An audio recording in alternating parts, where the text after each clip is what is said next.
Welcome to the Open Book. Listening to the readings of 2, 1, now 3. How Can That Be? By author Anna J. Small, Roseboro. This is The Reveal. They'd worked in the same building for years and often ate lunch together in the little cafe on the first floor.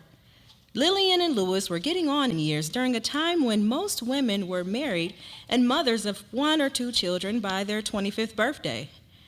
Lillian wanted to marry, but she was somewhat overweight, and men in her circle seemed more attracted to her co-workers. Lillian worked in the accounting office of one of the chain stores whose regional offices were on the 5th floor. She'd been there since graduating from her local community college, where her professor recommended Lillian do an internship in the office. The company hired Lillian, so she never went on to acquire a higher degree. She thoroughly enjoyed working with numbers and being the inside voice for people of color who sometimes were marginalized in terms of jobs and in the company, and grace for paying bills. Louis had spent years getting focused, training, honing his skills, and now led the building crew who kept the place in good repair.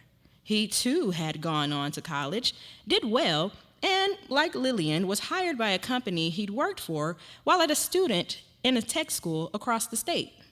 When their office moved here, he came with them. As African Americans in their late 20s, both had solid careers, but little chance of moving up in the business for which they each worked. So they decided they may as well get married and start a family. Maybe their children will be able to progress further up the ladder if their parents invested time and money in providing their children with a good home and a little more education. 17 years later, on a weekend when Louis and Lillian were home alone, planning to watch a movie together, Louis settled in his comfy recliner, turned to Lillian, and cleared his throat. Lillian. What is it, dear? She responded, setting the newspaper aside and looking at her husband of nearly 2 decades. His smooth black-blue skin and short, kinky hair had some precious to her. Some friends asked how she could stand being married to someone so dark, and she responded, "Simple. I've come to care for him. He respects me and takes good care of me and the kids." Lillian, Yes? we have to talk. Sure. About what? I mean, the kids are fine. The twins won't be back till morning. They're on that sleepover with the girls in the Jim's youth group at the church down the street. I'm really glad that non-denominational Christian church group is so close.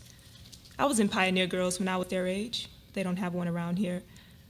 The group is planning a big summer event for the 4th of July weekend. Can't wait to hear about it. What's up? You look a little odd. Yeah, that's right. Alyssa and Elvira will be stoked for that. You think they'll be twirling batons and playing their clarinets in the marching band? They may offer to set up some kind of stand to sell some of their weird artwork.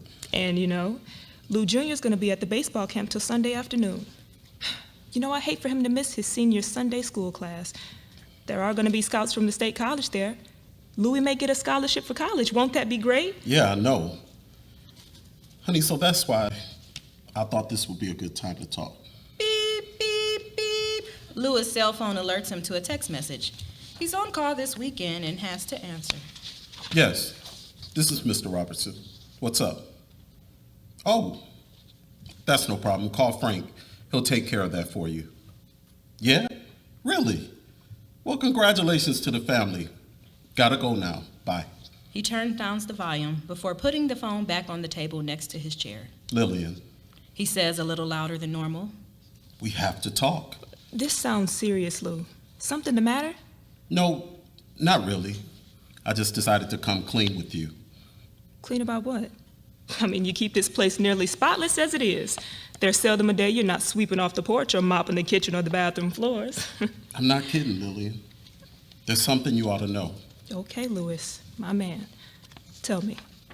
Lillian settled back in her chair and noted out of the side window that her neighbor was out cutting the grass. She and Lewis set pretty high standards for the neighbors, and few allowed their front yards to go too long without cutting, trimming, or watering. I want to move upstairs with Claude. With Claude? Why ever would you want to move up there? I'm in love with him, and I thought it was time to tell you. Wait a minute. You're in love with Claude? How can that be? You're married to me. I mean, we have a family. When did this happen? Ding-a-ling, ding-a-ling, ding-a-ling. Now it's Lillian's phone disrupting their supposedly quiet evening at home. She picks up her phone and she sees it's her sister, Glendella. Could be important, so she answers. Yes, sis, can this wait? I'm busy now. What? Really? That's no big deal. Huh? Okay, let me step into the kitchen. Louis is setting up a movie for us to watch. Say, Louis, we'll be right back. Lillian is glad for a reason to leave the room to process what she just heard. But she's not ready to talk about any of it to her only sibling, her older sister, Glendella. They've been close since they were children, growing up in the trailer park near Finger Lakes in upstate New York. But Glendella had married early and had left town with her husband. She just recently moved back. No, Glendella, I don't really have time to talk. Look, let's meet Monday. I gotta stop by the Nourish Your Curl shop after work to pick up some hair products. We can meet there, pick up dinner. Monday is Louis's day to work late, and the kids will be studying for their AP exams. Sure. Okay, see you at church tomorrow. Lillian turns off the phone and leaves it in the kitchen to avoid being disturbed again. She takes a deep breath and returns to the living room and takes a seat. This time, she turns to face her husband. Tell me again, when did you and Claude start up? I haven't seen anything different. It didn't just happen. Claude and I have been together for some time now. Claude and I met in college. He didn't know I was here. I saw our college logo on a car in the office parking lot and looked up the owner. Later that week, we met for lunch to catch up as alums. I learned he'd done better in college and got the job in the business office. No! Well, not know about his job, but know about you two. Yes, honey. That's why he moved upstairs when you and I bought the two-family house last year. In fact, he helped me with the down payment. I've been saving for a house since we got married, and when the two-flatter came up for sale, not far from our apartment, Claude and I decided to buy it. We knew the kids wouldn't want to move far from their friends. You and Claude. Lillian sat, trembling in disbelief. Louis kept talking, nearly gushing as though a dam had burst, and he was finally able to talk. We figured it would be big enough for a growing family with the basement so clean and dry. We knew that Lou Jr. would be fine in the basement because there's a half bath and a shower. The twins would be delighted to have their own bedroom, even though they still have to share a bathroom. And with the master bedroom suite for us, you thought it was perfect. Claude knew he'd be fine with the 2 bedrooms on the second floor. Wait a minute. You and Claude after all this time? Lillian looked around. The sound of the lawnmower will block whatever is going on over here. Well, now I want to move up there with them. Beep, beep, beep. Oh, no, not again. Hold on. He picks up the phone and turns it over. It's Lou Jr. Louis Sr. takes a deep breath, puts on his daddy hat, and answers. Hello, son. How's it going at camp? He did? That's great. I'll tell your mom. Yeah, she's right here. We plan to watch a movie tonight. With all you kids gone, we can do some grown-up stuff. No, not that. Cut it out. The father grins a little and shoots a smirk over to his wife with the "if he only knew" look in his eyes. Well, Junior, gotta go. You take care now. Okay, I'll see you tomorrow evening. Louis clicks off the phone and this time holds it up to show Lillian that he's turning the sound off completely. They have stuff to talk about and don't need to be disturbed. Lillian had leaned forward when she heard the call was from her son, but leaned back when she realized he was calling to share good news. The scout from State College had pulled Lou Jr. aside for a quickie interview. Apparently, the scout has promised to contact the family during the summer. Their son is finishing his junior year in high school, and all are hoping he has a sports scholarship to go to their state college. But now, Lillian jerks nearly out of her chair when her husband declares, Lillian, I'm bisexual. I've known I was gay since I was a teenager, but with my job, I couldn't be open about it. My guys wouldn't work for me like that, like they do. Yeah, but you married me.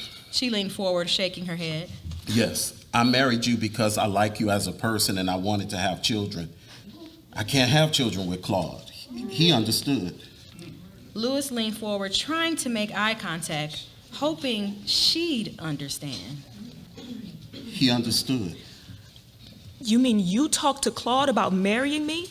And now this? Is that why you've been spending so much more time with him this past year or so? Yes, we decided to come out the closet and live openly. Lil honey, you know he loves our children as much as I do, and why he encouraged them to call him Uncle Claude. He doesn't want to lose them, and he knows I plan to take care of you financially forever. In fact, Claude has already been saving to help the girls go to college. No, wait a minute. Louis, this is coming at me too fast. Look, you and Claude have been together for nearly 2 decades, and you're just now telling me this? Yes, he and I are tired of living double lives. You seem to be doing fine and don't seem to miss the decreased physical relations the past year. Look like you could take it or leave it. Look, I can't say all that is true. But I've never really had a strong sexual drive. And you were so gentle with me that it wasn't difficult to go along and have the children. Look, once they were born, I didn't miss not being intimate with you in that ways. I know, babe. But I've continued with Claude. The passionate side of our relationship seems to be less of a drive, and we do want to live as a couple. A couple. Look, you and I are a couple, Claude. Claude was best man at our wedding, for crying out loud. We got married at the church. The two shall become as one. We've been one happy family for over 15 years. I've been married, content as a breadwinner, and delighted as a father. But I've not really been happy, unless I've been with Claude.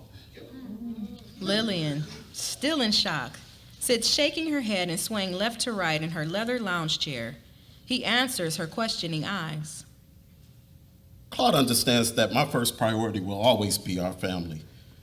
Now, he would like the family to be with him, too. He knows I want to stay near you all and continue to care for you to the best of my ability. That's not going to change if I just move upstairs. Louis, this is too much. Lillian slams her hand on the side table, nearly sweeping off the colorful crystal bowl he bought for their 15th anniversary. Her husband was like that. He was a celebrator. He'd been living pretty much on his own since he graduated from college and no longer had any relatives living in town. Lillian and the kids were his family. Or that's what Lillian thought. Yes, Claude had always been around as Louis' best friend, and what Lillian thought was his play brother. Now she's learning that her husband, Louis Sr., and Claude have been lovers all this time. Now they want to come out publicly and move in together? Live as a couple and reside upstairs from her and the 3 children? Too much. What about our kids? They're teenagers. What would they think? What about their friends? What about the church? We're all active members of the same congregation where we got married just 2 blocks away. You and Claude are ushers, for crying out loud. I sing in the choir, and in fact, I have a solo tomorrow. Louis, will they throw us out? Oh, God, what are we gonna do? What would Jesus do?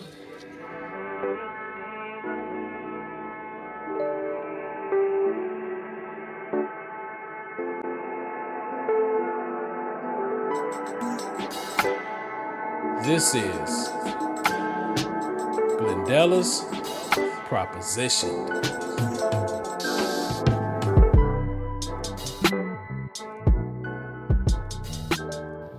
The college professor tells the students the exam is over and to stop writing.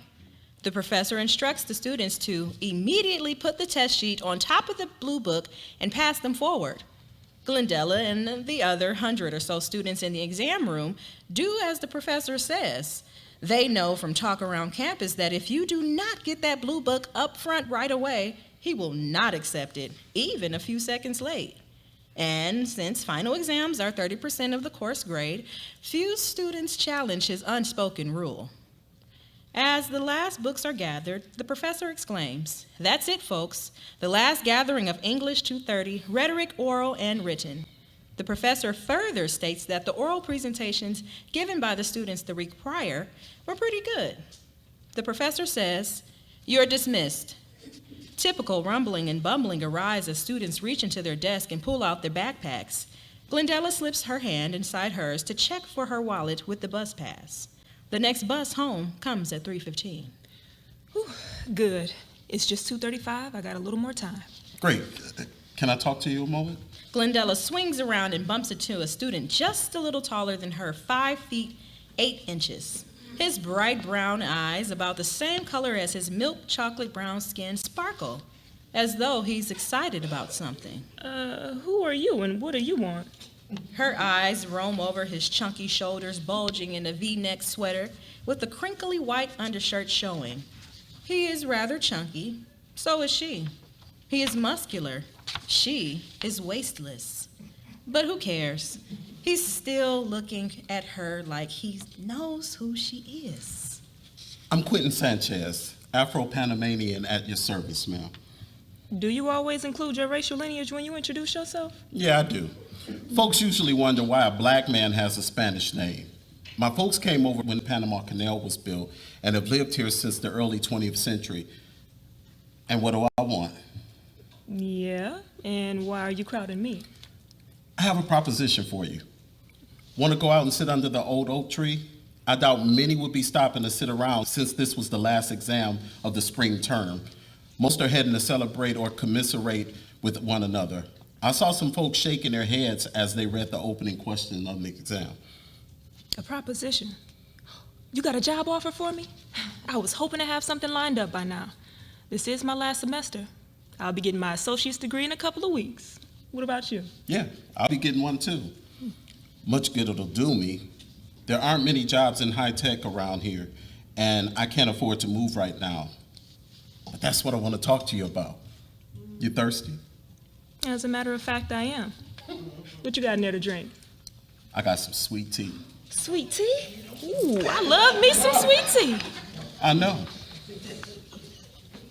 How do you know I like sweet tea? Your mom told me. My mom. How do you know my mother? I know her from the library. How do you know she's my mom? I saw you talking to her, and I asked her when you left.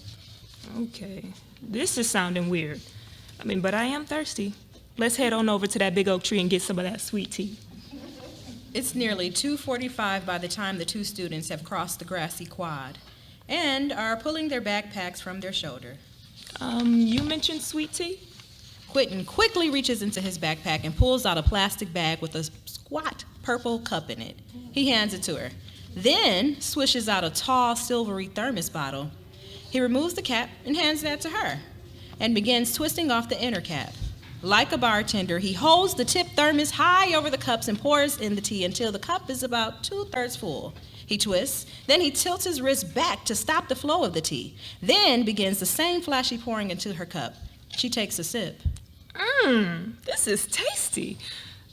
Why'd you bring sweet tea today? You drink it all the time? Not really. I brought it today hoping you'd share it with me while I tell you about my proposition. You ready? I'm not sure. But I am ready for a little more of that tea. This is really good. What kind of tea do you use? Oh, some of the herbal tea we sell over at the restaurant on Milton Street. On Milton Street? That's where you work? I go there all the time. Why haven't I seen you? Few folks notice the wait staff. That's the way we're trained. Be present and invisible. You kidding me, right? No, I've been working there since high school because we earn pretty good tips. So many regulars from the business office across the street come for lunch and dinner. Turns out to be a good place to work as a tech student. I get to hear what's going on in the business world and really see that there is nothing for me here. I like engines more than computers. So what does this all have to do with your asking me to meet with you today? You hear about some kind of jobs for students graduating this year? No, that's not my proposition. You ready? I'm not sure. But go ahead. Well, I've been aware of you since high school, and I noticed you in some of those big lecture classes we've had since you came here to college. I see you in the restaurant regularly and wondered if you were the one The one? One for what? to help me stay a Christian. What does that mean? I always hear guys talking about the girls, and they say you are approachable but not touchable, that you're probably still a virgin. I am. But what's that to you? I'm a Christian too, and have been committed to being a virgin until I get married. Well, I'm a Christian and a virgin, and I've made the same commitment. I mentioned there's no jobs around here for me, but my counselor told me to try the Air Force. I also am a conscientious objector, but wish to serve the country that welcomed my ancestors many years ago. I've been a soldier in every generation since. Now that the Vietnam War is over and there is no more conscription, all the branches of the military have to depend on volunteers to sign up. The Air Force really needs more techs like me. That's all well and good, but what does all of this have to do with me? Well, I've heard you and your friends talk, and I know 3 critical things about you that make you open to my proposition. By this time, Glendella is a mix of curiosity and fear. What does this handsome Christian guy want from her? She's had some sniffers, guys trying to do things to her, but with her Christian commitment and focus on schooling, she's done little dating or even thinking about marriage. Now, this guy's hinting at something. Well, Glendella, I also know you want to learn to play the keyboard and also to travel widely across the states and around the world if possible. That's true. But how do you know all of that about me? Like I said, I've had my eyes on you since high school, and when you and your crew were in the restaurant, I hear a lot. Folks somehow think you can hear nothing when you're clearing tables or topping up a drink. And anyway, I talked to your mom. You talked to my mom? About what? About my proposition. She says she's been praying for you because you seem to be more restless these past few weeks. Now, who wouldn't be restless?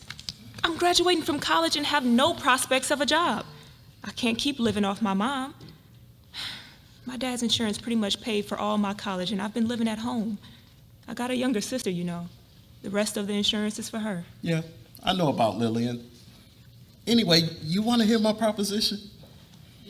Sure. Just give me the rest of that tea, and I'll sit back and listen. This better be good and quick.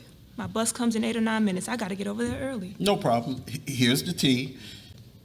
And I also can drive you home. I got an old clunker parked around the corner. Ride with a stranger? No way. But I'll be okay to listen if you be out here in the open. Well, Glendella, I decided to join the Air Force. I already passed the test. They really want me, and I'm to report to basic training on June 15th. That's not much time. What are you gonna be doing till then, now that school is out? Courting you, I hope. Courting me? You don't know me, and I don't know you. Get married to you? I can't have children, I'm sterile. Could have been from that chemical plant where my dad worked, we don't know for sure. I just know that I'm infertile, and I can't be having no babies. I know you can't have children. That's a good thing. I'm looking for a wife. You see, I made a commitment to the Lord not to be dropping Sanchez seeds all over the place. When I get married, I'll be faithful. I'll be in the Air Force, deployed who knows where. I want a wife with me so I don't join the stereotypical pool of randy soldiers having sex with everybody, willing or not. I've had the feeling so far the Lord has kept me strong enough to control those urges. So what's your proposition? I mean, this obviously isn't a proposal in the traditional sense. The proposition, Miss Glendella, is for you to marry me and get what you want. You want out of this town. You want to learn to play the keyboard. You want to travel the world. If you accept my proposition, I will buy you one of those portable electric keyboards with earphones so you can practice anywhere we live and not disturb the neighbors as you learn and practice.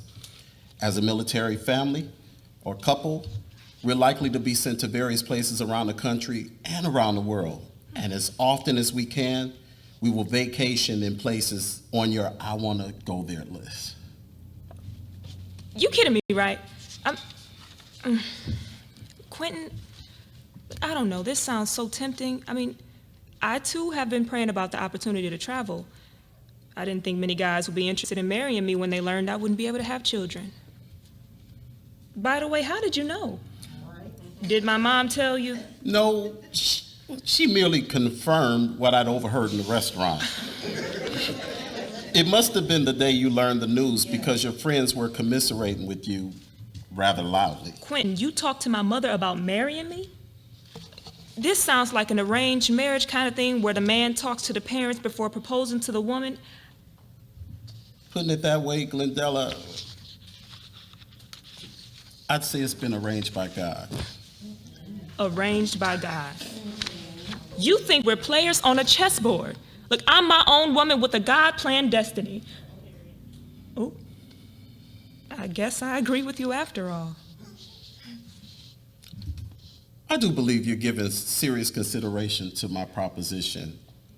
And I urge you to talk to your mom, pray about it, and let's start spending some time before I leave for basic training.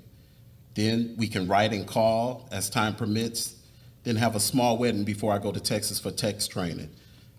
I promise to get you that electric keyboard and ask that you be my wife in every way.